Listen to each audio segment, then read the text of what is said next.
Hi everyone, welcome to my video discussion, review, call it what you will, on why I've decided to finally part ways with the legendary Sony IER-Z1R, which I have over here.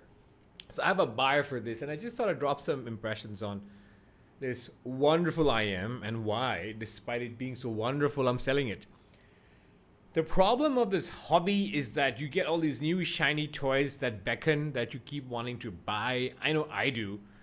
And the dopamine hit of getting a new toy in your mail, unpacking it, unboxing, unpacking it, and then trying it out and then being wowed by it is just something that I feel like is an elemental part of the hobby. If you can avoid it, if you can avoid this whole rabbit hole of chasing for the next new shiny toy, well, power to you. But I'm vulnerable to it. I'm susceptible to it. Like whenever I feel like I've reached a plateau in terms of gears that I have, and my satisfaction with it, I do tend to chase more gears, and I'm trying to work on it.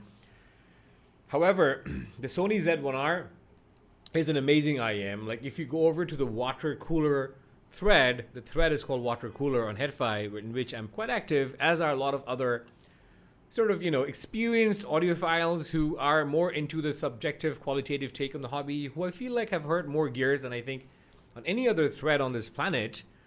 And where a lot of discussion is about the high end. You'll find that a lot of these high enders who own $20,000 rigs to $100,000 rigs, and in some cases even higher than that in terms of how much gears that they own, and really high end stuff, still hold on to this. So this beckons, this attracts even like the more flagship type of collectors or audiophiles. And even though this is $1,700, which is very expensive, don't get me wrong, but nowadays you can have IMs for $6,000, like the Oriola Stray Lee, which I reviewed on this channel, by the way.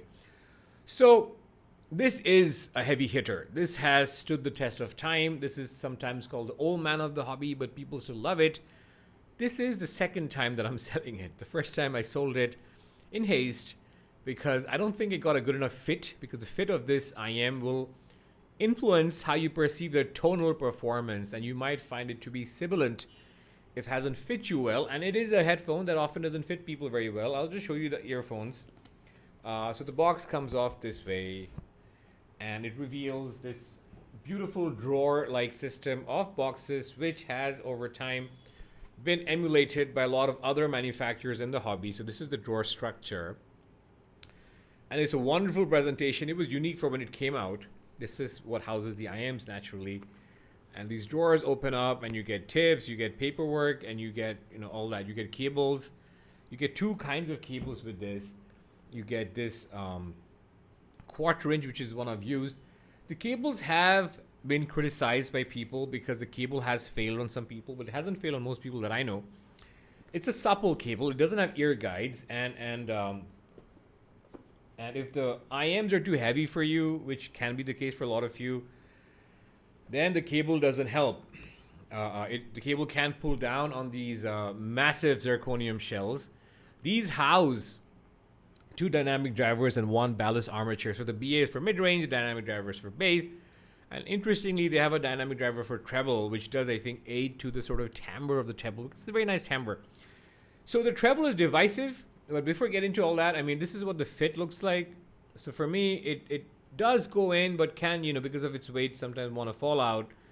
And like you said, the stock cable doesn't have a lot of weight. So this, if it wants to fall out, the stock cable does not prevent it. So you do break the seal at that point. The coupling is compromised, and you get more 6 to 8 kilohertz depending on your ear anatomy. 6K for most people.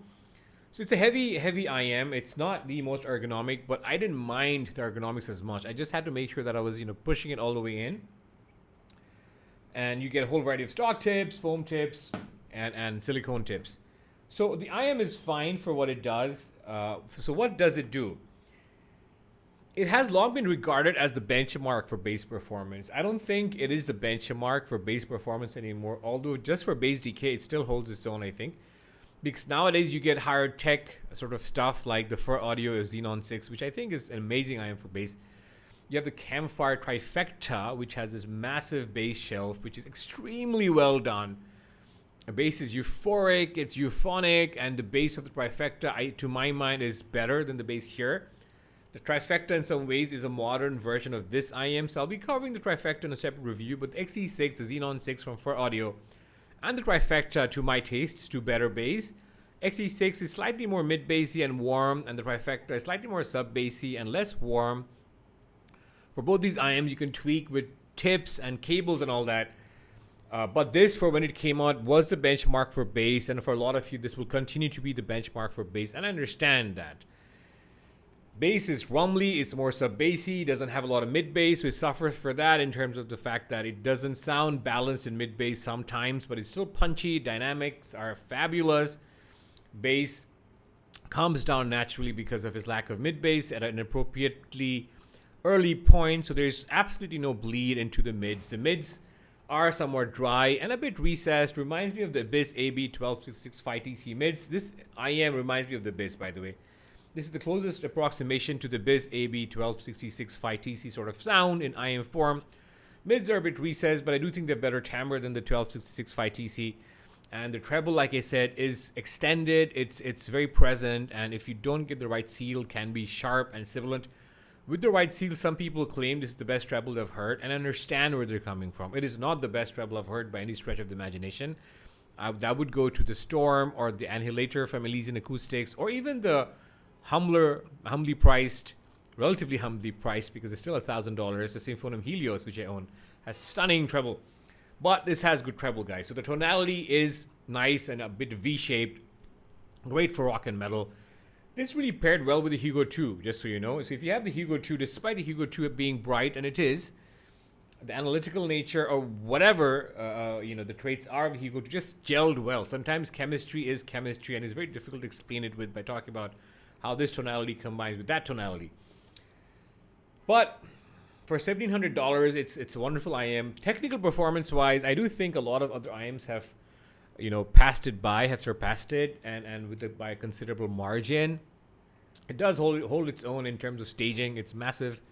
The staging on this is just phenomenal. It's very wide and deep and very cathedral-like, partially aided by this tuning and partially aided by the treble presence.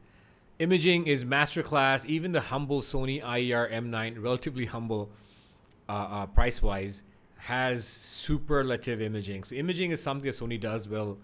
Reminds me of Focal headphones. But yeah, very nice imaging on this IEM. So, amazing marks for that. The dynamics are stunning. It's very punchy. There's a huge sort of, a delta between the loudest part of the music and the softest part of the music. So you get punch. There's no macrodynamic compression. The speed is a bit slow. The transients are a bit slow in a way that sounds natural, I think. But it does require some shifting in mindset if you're going from, let's say, Legend Evo, which is a very bassy IEM, to a Z1R. You do sense the transient slow down a bit, but I do think that aids to the analogish nature of this IEM.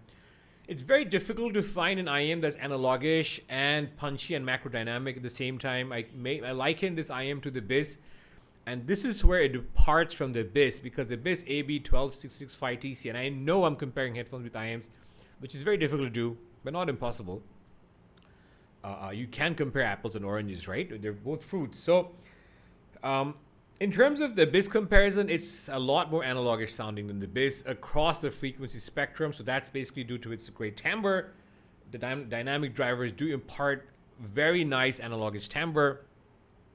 So that's it, guys. Technical performance-wise, it's a wonderful IEM for the price of $1,700, but it's not going to surpass IEMs in the $3,000 range.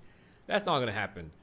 But it's wonderful in the staging, and just purely for its staging, it does hold its own against even the flagship stuff like the Audio Jewel, which is $5,000 and all that, right? However, for resolution, it gets surpassed by the Xenon 6s, by the KR5s, by the other IEMs in this universe, which are priced higher. Especially if you cross the $2,000 mark and are entering into the $3,000 mark, you get IEMs that are more resolving. Diminishing returns kick in, of course. So as far as that goes, this is a wonderful product. Technical performance, tonal performance, everything is wonderful. It's not for everyone because of the fit, because of the size, because of the treble to some extent, and because of the dry mid-range and all that. And for some of you, this might even be too bassy. There is such a thing. So that's it, guys. But the reason I'm selling it is the fact that I have other IEMs in my stable, which I'm very happy with. I'm currently very, very happy with the Symphonium Audio Helios, which is not a replacement for this. With XE6, which is a replacement for this in many ways, because the XE6 is another bassy, wonderful IEM, warmer than this though, more resolving and all that. The Campfire Trifecta is a proper upgrade to the Z1R. It also has some treble issues. It has this powerful bass and slightly recessed mids, which are more analogish than this. So I have happily upgraded to the Campfire Audio Trifecta, which will get its own review, and that's why I'm selling this, but it's still incredible for $1,700, guys. Thank you for watching my video. Subscribe to my channel if this was useful, and stay tuned for my next one. Bye-bye.